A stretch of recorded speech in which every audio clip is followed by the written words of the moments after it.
everyone, my name is Jenna, but you guys can call me Jen. Welcome back to my channel. Welcome to my June wrap-up and my mid-year reading check. So we're gonna go through the books that I read in June 1st. So far I've read 9. It is currently the 29th when I'm reading this, and I am really hoping I can squeeze one more book in before the end of June, because then it means I'm still on track of reading my 10 books a month goal. Let's get into it. So in the month of June, as I said, 9 books, and I had a very, very good reading month, my friends. I did have one DNF, but for the majority of the books that I did read, it was a 3.5 star or higher month. 3 5 stars, my friends. 3! I was just blown away. 3 5 stars, 3 4.5 stars, 1 4 star, and 2 3.5 stars. I ended up reading 4 adult fantasies, 1 YA fantasy, 2 sci-fis, 1 thriller, mystery, horror situation, and 1 romance. The DNF was Sorrowland by River Solomon, which I'm so sad about because Sorrowland was one that I was looking forward to reading. People absolutely love that book, and I was 40% of the way through, and I just couldn't connect with it. I just didn't care. I didn't want to listen to it anymore. I didn't want to be in the story anymore, so I just stopped and I DNF'd it, unfortunately. But I seem to be the minority with that one, so if you are at all interested in Sorrowland, please check it out. Anyways, all right, let's get started. So first and foremost, I ended up reading Happy Place by Emily Henry. This was my friend's book club pick for this month, and unfortunately Happy Place is, I think, my least favorite Emily Henry. It's either my least favorite or tied with People We Met on Vacation. It just didn't really do it for me. I only gave it 3.5 stars. I think it's because I just don't like the romance book trope where they're trying to fix a relationship, because the entire time I'm like, if you broke up for a reason. And that's the cynic in me, I know.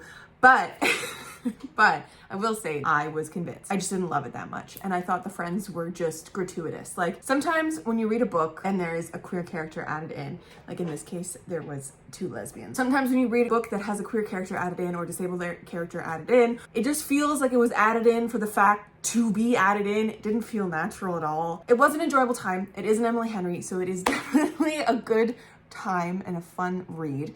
But yeah, I'm gonna give it 3.5 stars. Then I dove into some of my Pride Month reads because, of course, June is Pride Month and I had to stack my TBR full of books. The first one was To Shape a Dragon's Breath by Monica Blackgoose. This, my guys, was so exceptional. This is 4.5 stars for me. I really, really enjoyed it. This I originally heard of through TikTok, because along with the Fourth Wing insanity, somebody, I cannot remember who, made a TikTok saying that this was the book that everyone should have been freaking out about a Dragon Academy, because it's just so much better written. And I have not yet read Fourth Wing. I saw this in a TikTok saying that it was much better written, and it's indigenous with a bisexual main character and a polyamorous leaning type of situation, so I was in. I was so in, and I picked it up, and I'm so glad I did, because this is a perfect school book, and it has my favorite dragons I have ever read in a book, ever. The descriptions in here, my friends, are stunning. So if you've watched my recent vlogs in the month of June, you'll know why I love this book so much, because there's something about the way that, I don't know if I'm blanket statementing this in a wrong way, but I'm blanket statementing the fact that all of the indigenous books that I so far have read in my life read like this.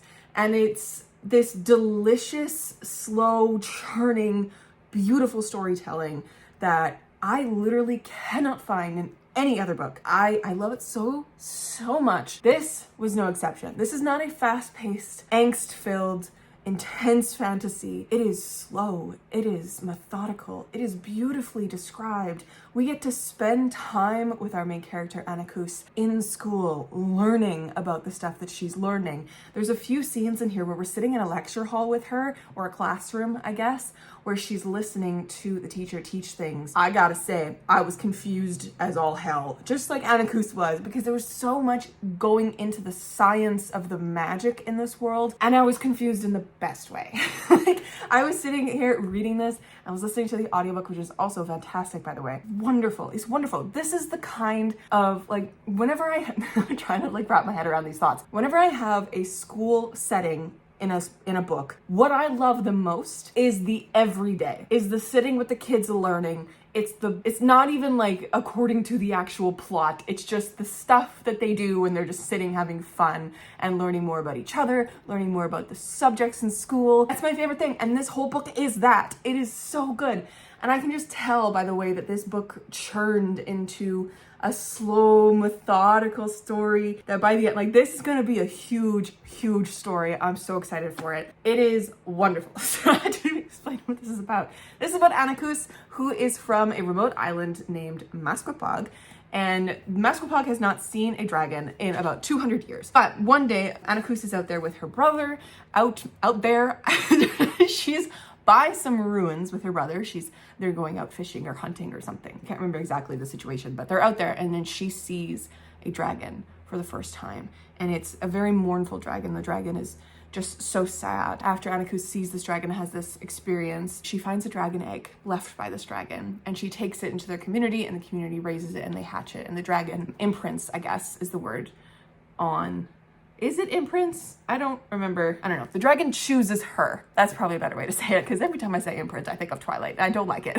So the dragon chooses her to be its Nampishawaisit. It's a very special bond. But in this world, which is our world but adjacent, so like it feels like it's our world but in an alternate universe kind of a thing. So it's like it feels like, oh my god, in some version of our universe we could have had dragons, and that sounds so amazing. It's set in like the Victorian era, it's the later 1800s, I believe, and it's such an interesting look at how this indigenous girl, Anakus, comes to a very white-centric society that has so many societal rules, and how she is perceived by them and has the stereotypes pushed on her as she's just trying to live her life. And so she goes to this dragon academy because she essentially has to. She has to like register her dragon with these people, otherwise they could come and kill her and her dragon. It's just this wonderful examination of the differences in society and the perceived culture in society, and oh man, the racism in this is unreal.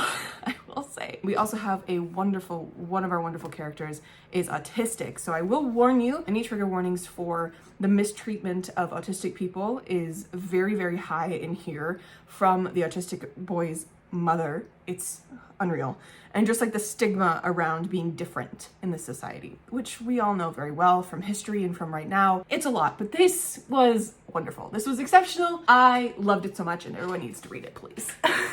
Then next I picked up A Marvelous Light by Freya Marsk, which is a gay fantasy romance about two lovely boys. We have Robin and Edwin. I know their names are so similar and I can never remember them properly. Robin and Edwin. Edwin is magical, but barely. Robin is no magic, but accidentally gets pushed into the magical world by this extraneous circumstance. He has a curse put on him, and which thus forces Edwin and Robin together to try to figure out how to break the curse, and they fall in love while doing so. It is great. It is spicy, and it was so much fun.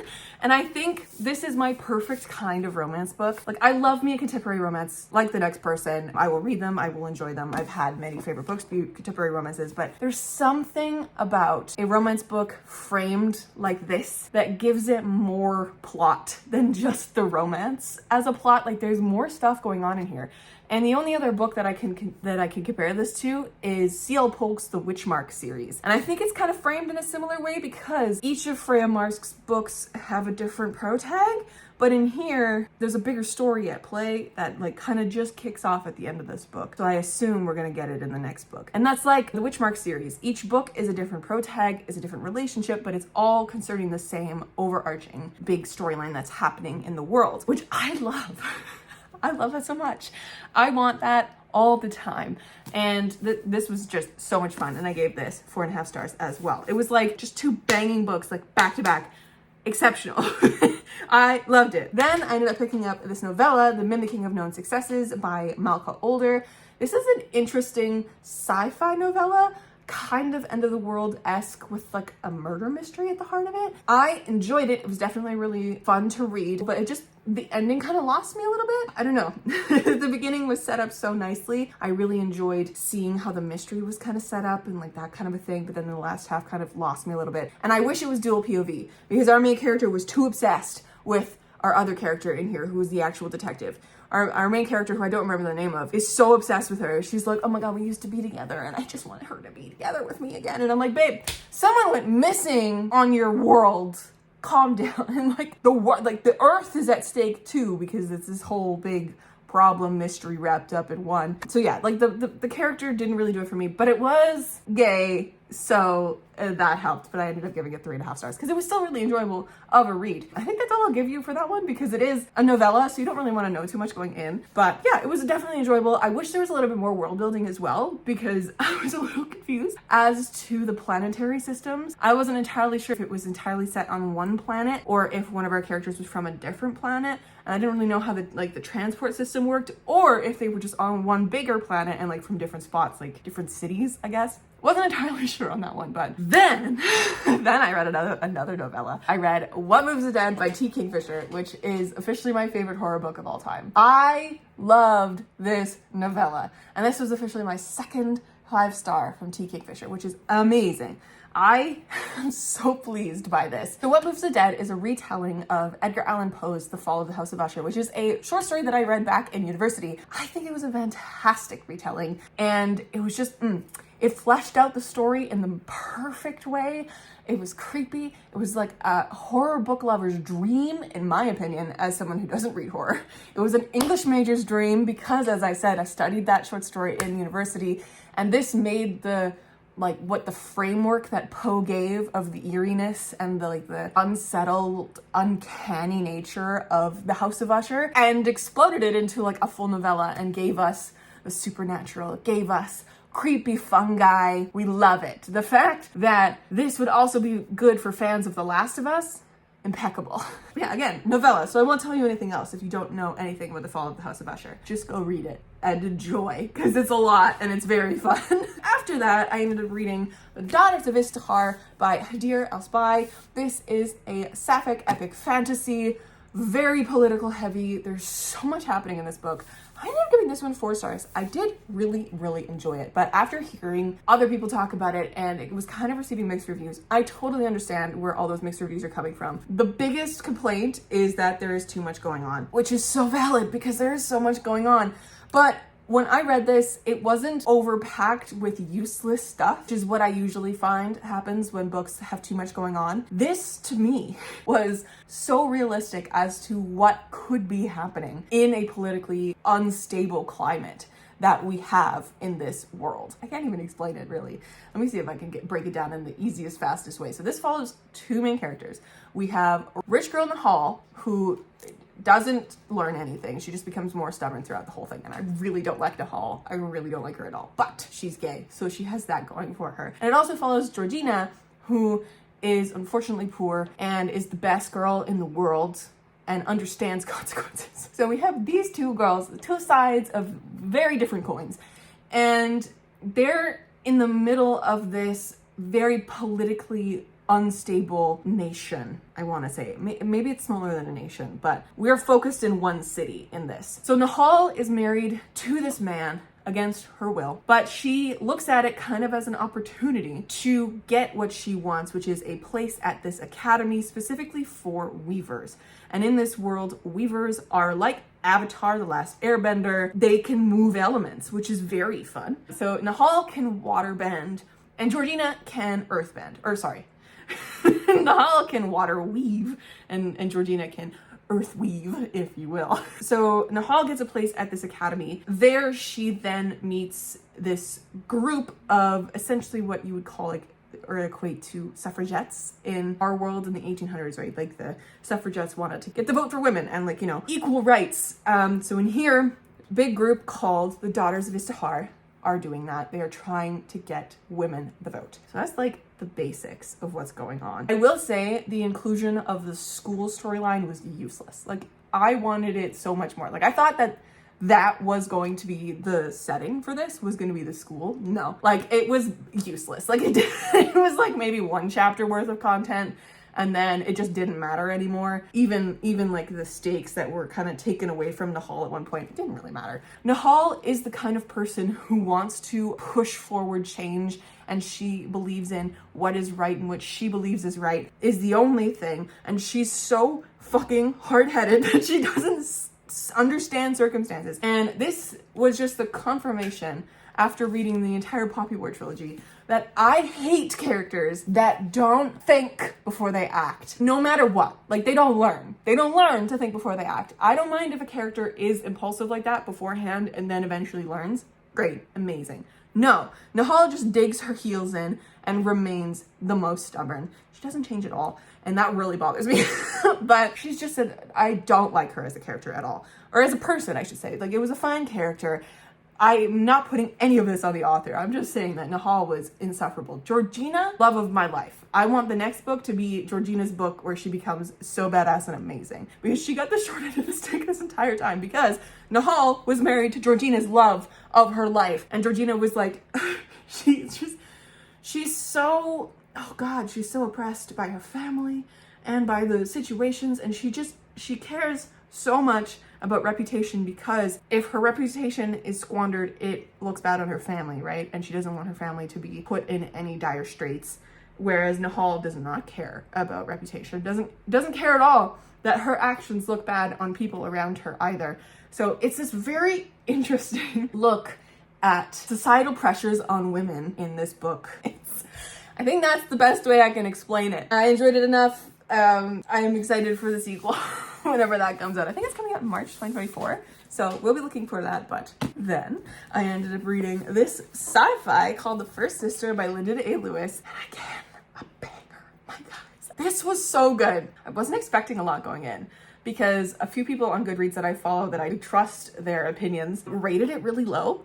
But then, like, a few people on TikTok were talking about it, like Bill Reed's talking about it and how it's one of his favorite books. And I was like, I don't know what to think. So I started reading it, and this was so addictive. This felt like if you took Seven Devils by Elizabeth May and Laura Lamb, the compulsive readability of that book, and mixed it with, like, I feel like I've read more sci-fi like this, mixed it with, like, Bluebird by Ciel Perlot, and mixed it with Leviathan Wakes. Like, it's so good. It follows two different sides of the war, follows two POVs, and one POV that is, like, recorded messages to one of the other POVs. Throughout the entire time, I was so confused as to how these two sides would come together, because it felt like each of them was living in their own books, and it could have been their own book on their own, like, point blank. But the way that they came together, the ending had me yelling and roiling on my couch. It takes so much to surprise me in a book now, because I'm so acquainted with story structure, and I can tell when books are doing certain things. This one surprised me. I loved it so much. But yes, this follows the first sister, who is a sort of religious figure. The first sister is a holy sex worker stationed on a ship with a bunch of other sisters below her, like, but she's like the first sister, so she's the one in the, like, authority spot. But she doesn't have authority at all, because she has this auntie who's above her. Like, the aunties are the, like, keepers of these sisters to keep them in line. And then they all kind of go, so there's the aunties, the sisters, and then there's the mother, who is the avatar of the goddess in, like, mortal form kind of a thing. The first sister and all the other sisters can't speak. They've all had, like, the ability to talk taken away from them. And in this, the first sister also says that, like, aren't allowed to speak in really any way. They're not allowed to write or anything. The only time that they can speak is to each other, because they have their own sign language, and to the aunties who understand the sign language. And so it follows first sister, who is on this ship called the Juno, and her mission, essentially, to find out more information about the new captain of the ship, Saito Ren, and essentially get information and send that back to the mother, so that the mother can, like, deem them a traitor or something like that. So that's one side of the story. The other side of the story is following Leto, who is a warrior for the other side of the war, kind of a thing, who lost their partner named Hiro. And Hiro is the POV that we get through the recordings. It's Leto being tasked with going and fulfilling Hiro's original mission that Hiro went missing on, and also finding Hiro to assassinate them. So it's their stories and how they come together.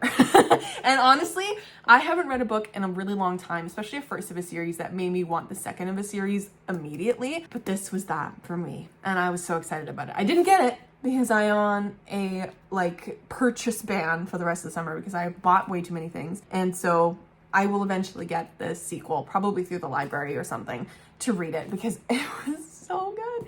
And I need to keep going with this series before I forget what happened in the first book because that happens a lot. Then I read my favorite book of the year and a new favorite fantasy of all time. So I was very kindly gifted an arc of Darkwater Daughter by Hannah Long from Hannah, and I'm so excited. Also, sneak peek, friends, July's The Shared Shelf. I know there wasn't an episode in June, but there will be in July. July's Shared Shelf, our special guest is Hannah Long, and I'm so excited. She's a lovely friend of mine, and she's also a fellow Canadian, so having your favorite, one of your favorite authors be a friend, unreal. But she really truly is, and this cemented her in that spot, because I have this weird rule where I have to give an author 3 5-stars to be a favorite author, if that's available, because I do say that Erin Morgenstern's one of my favorite authors, but I don't think I gave The Night Circus 5 stars, and she only has those 2 books out.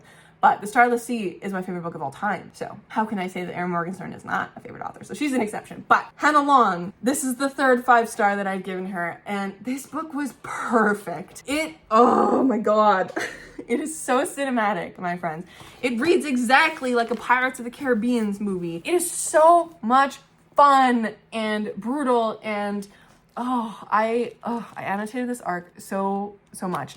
And then I was 130 pages into this, and I was like, I want the audiobook, but because it's not out until July 15th, July 11th, whatever the release date is, whatever that Tuesday is, I was desperate for the audiobook, and Negali had just put the audiobook up on for people to get, so I requested it and I got it, and it was so good. That audiobook, one of my favorite audiobooks of all time. The female narrator of it, the narrator for Mary, who is one of our main characters, is the narrator who narrates the Locked Tomb series. Phenomenal narrator. I love her so much.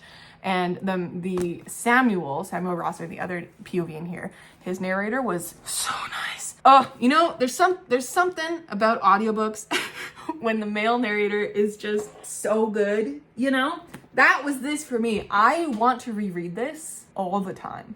It is set in the winter, so it was very strange to read in June, but also so much fun because it's pirates, but she's dealing with snowstorms, and it's so exciting. So I will be rereading this as soon as it snows, I will tell you that. But yes, I annotated everything in here. It was so enjoyable, my guys. You need to pick it up. This is the perfect pirate book. It is the perfect nautical book. The perfect, is it gunpowder fantasy? Is that what it's called? Flintlock fantasy? Is that what it is? With guns and it's in the age of pirates, my guys. So it's that age of fantasy. Oh, it was so good. So it follows Mary and Samuel. Mary is a storm singer, and storm singers in this world are usually low-key imprisoned and forced onto ships so that ships can pass through the seas without worry for storms, because storm singers can control the wind and the weather and stuff like that. And Mary, her mother is a storm singer, but Mary's been on her own for a long time because her mother vanished, her mother disappeared. And so Mary ends up in this really terrible situation where she's about to be hanged, where she ends up, right at the beginning of this, meets this man named Charles, and Charles and her stage a coup and flee, which shows, it reveals what she is, that she is a storm singer. And Charles, the dickhead, ends up selling her to this man that he owes a bunch of debts for, and then she ends up being sold to this awful man, this awful trader, onto his ship. But that's also where she meets Samuel Rosser, because Samuel tried to buy her for his own ship, for his captain. She basically gets tossed around from pirate ship to pirate ship. She ends up meeting every time I say this, I want to say the Dread Pirate Roberts, but Davy Jones-esque guy without the tentacles. The big pirate guy, scary pirate guy who is doing some shit. He also knows her, which she's How do you know me? And why are you chasing me? So it's that story. And it's also Samuel Rosser being like, we need to, like, you know, one, we're hunting this bad pirate guy because he's a pirate hunter.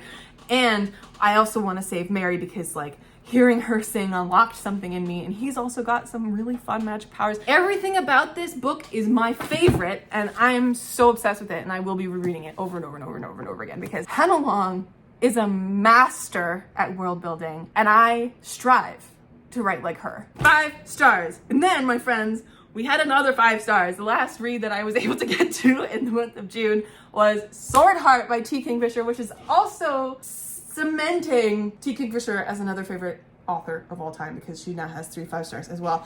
I am obsessed with T. Kingfisher, I will say. Sword Heart was so good.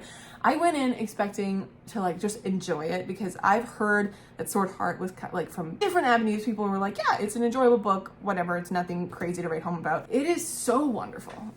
It is cozy and lovely. The only way I can really describe Sword Heart in vibes is if you took Nettle and Bone by T. Kingfisher, which is my favorite T. Kingfisher, and you mixed it with Tress of the Emerald Sea by Brandon Sanderson, or I guess Princess Bride, same thing, and Stardust by Neil Gaiman, then you have Sword Heart. So Sword Heart is about Hala, who has just come into a bunch of inheritance from her now dead Uncle Silas, I think. I don't remember exactly what he is to her. And her late husband's family is like, nah bitch, that money is ours. So they're trying to marry her off to a cousin so that they can steal her wealth. She, trapped literally and figuratively by this because she cannot see a way out, she gets locked in her bedroom and tries to kill herself with a sword that is hanging on the wall of her bedroom because her uncle is a collector of weird oddities. Now, I do have to say, trigger warnings for attempted suicide in this, and familial abuse and death and all sorts of different things. Look up the trigger warnings. But that attempted suicide scene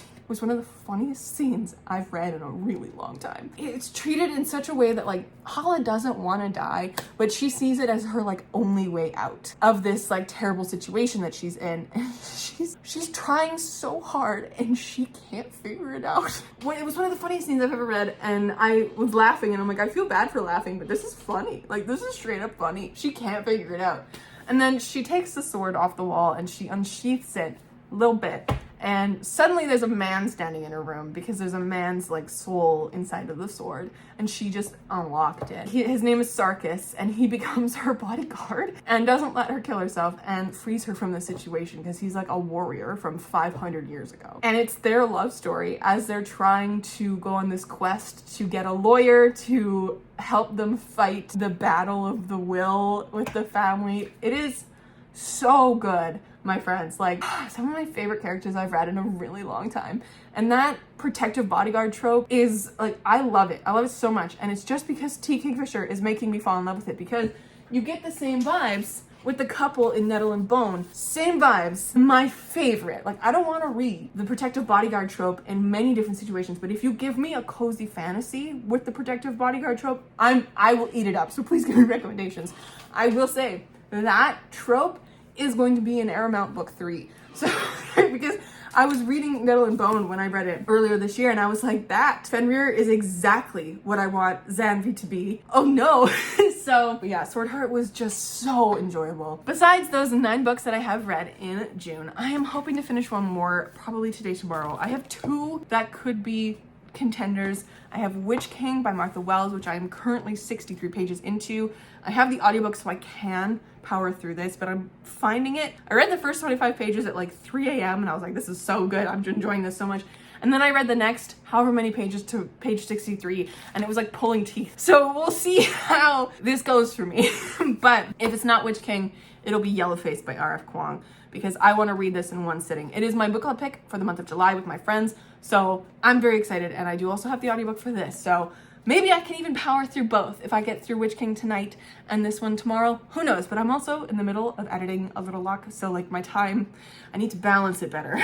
So these are also potentials for being done by the end of June, but we'll see. Anyways, let me pull up the questions for the mid-year book tag, and I'm going to be using G from Book Roast's very recent video from 2023 that she just uploaded. Question numero uno. The best book you've read so far in 2023, and I answered that in my wrap-up portion, which is Darkwater Daughter by H.M. Long. Honorary mentions are the Broken Earth trilogy. I cannot pick one, but those are the honorary mentions. Question number 2 is the best sequel you've read so far in 2023. This is fun because, as you guys may know, if you've been around on my channel for a little while, you'll know that I have been trying to read more sequels this year because I've added a lot of them, but I have 99 ongoing series out of like 180 something that I've read in my life. I'm looking at my compile spreadsheet of series that I have ongoing currently. So I've been trying to read a lot of sequels this year. I will say I think my favorite sequel was, no question, The Assassin's Quest, which is book 3 in the Farseer trilogy. Hands down, the best one that I've read so far this year. Question number 3, a new release you haven't read yet but want to. So, what's a new release? Well, I could tell you the book that I just got in the mail, which is the Brandon Sanderson's second book of his Kickstarter, which is The Frugal Wizard's Handbook for Surviving in Medieval England. I am so freaking pumped for this book. It looks like so much fun. So, I'm super excited. So I will say this, or one that I'm also kind of currently reading, which is A Day of Fallen Night by Samantha Shannon. Ooh, I didn't realize my hardcover was so squishy. The actual book is over there on my couch, but A Day of Fallen Night, still haven't read it. I am currently 98 pages in though, so I'm working my way through it. The biggest disappointment, question number 5, is this sequel here, The Burning God. I gave The Poppy War 4 stars, this one 4.5 stars, and this one 2.5 stars. Such a big disappointment. It lowered the entire series in my standing.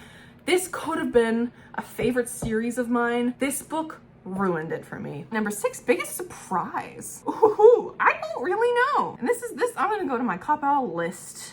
I don't know if I have a big surprise. I guess I could say Sword Heart, because I didn't go in with really high expectations, and it broke those low expectations by becoming a new favorite of mine. And I guess I could also say What Moves the Dead by T. Kingfisher, because I am not a horror reader, but it was absolutely delightful. Or I could say Dead Collections by Isaac Fellman. This one I read for the Trans Rights Readathon earlier this year in March. This was such a delight, and a new favorite book as well. I need to reread it to make sure that it because I think on a reread it'll actually get 5 stars, because I think when I just gave it 4.5. So I need to get it a copy and then reread it and annotate it and love it to pieces. So I think those 3 will be my answer to that question. 7, favorite new author, T. Kingfisher gets that spot because I believe I cannot count how long, because I've read her for the past 3 years and I love her to pieces. T. Kingfisher is it. New favorite author of all time. I'm so excited. I'm so excited to dive into her entire repertoire. I'm so excited for her new novella coming out this year. I will read everything she does, horror or fantasy. I'm in. Newest fictional crush. Back to T. Kingfisher. Fenrir from this one. Or, oh God, was there one recent? Was there someone recent? I can't remember. This is a good testament to my absolutely bananas mental inability to remember anything. No, we'll just say Fenrir from Metal and Bone. That works for me for newest fictional crush. The next question is newest favorite character, and I will have to say probably, oh my God, am I gonna say Hala? Yeah, I'm gonna say Hala from Sword Heart. I gotta say Hala from Sword Heart. She's awesome. Love her so much. Number 10 is a book that made you cry. The last book that made me cry was, gosh, it's been a little while since I've cried at a book, which is a little concerning because I cried everything. The fact that the last book that made me cry properly was The Assassin's Quest, which I read back in April. I need to read more books that make me cry, I guess. And I think that one was because it was just happy tears. 11, book that made me happy. The last book that made me super freaking happy was Sword Heart, because that was the last book that I read. So Sword Heart for that one. Other than that, one that made me unreasonably happy, we'll go further back than June, because I just talked about all sorts of June books. Tress of the Emerald Sea. That book is such a delight. I love that book so much. It makes me want to reread The Princess Bride, which is saying something, because I didn't really super love the book The Princess Bride, but it was so much, Tress, so much fun. So much fun. Question number 12 is the most beautiful book I've bought so far this year. And okay, so, well, I mean, I could go with the easy answer and say A Day of Fallen Night, because this is probably my favorite cover I've ever had on a book ever. So probably A Day of Fallen Night, or Amina El-Sarafi, which is kind of cheating because this is the same artist. It's the same artist, but yeah, those two for sure. And question number 13, what books do you need to read by the end of the year? Last question of the mid-year book freakout tag. I have so many. I did a thing the other day where I was like, I wonder how I'm doing with my TBR. And if you've watched a recent vlog, you know I'm not doing very well. because when I counted, I had 137, I didn't always do this little sticky note thing, 137 books on my physical shelves. And at the time, I had 3 books coming to me from Book Outlet. Since then, I've also added 2 books, the Brandon Sanderson, and I picked up the 4th, you cannot see it, the 4th Aragon book. So now I have the final, like the full Aragon series on my shelves. So I have 142 books on my shelves. I need to read so many books by the end of the year. But I think, other than the ones that I've talked about that I want to read in this video, the books that I need to read, I would love, love, love, love to read Dragonfall by L.R. Lamb, which is a recent pick for me. I also would really like to read more cozy fantasy, specifically Son of a Sailor by Marshall J. Moore. I also really need to read, this is gonna be a little much, but I would love to read the entire Live Ship Traders trilogy by Robin Hobb, which is the Mad Ship trilogy, because I have all 3 on my shelves. So fingers crossed this summer I can read like 20 books off my TBR and like start shrinking my physical TBR again. Anyways, my friends, that is it for this slightly chaotic video. I really hope you enjoyed. Please let me know down below. I would love to know your new favorite author from 2023, if you have any, and the best sequel you've read in 2023. I would really like to know, because there's something good. There's something so special about a really good sequel, you know? But yeah, this year is the year of sequels for me because I have so many series on the go. So I need to catch up. Anyways, my friends, I will catch you in another video very soon. Stay kind and keep on reading.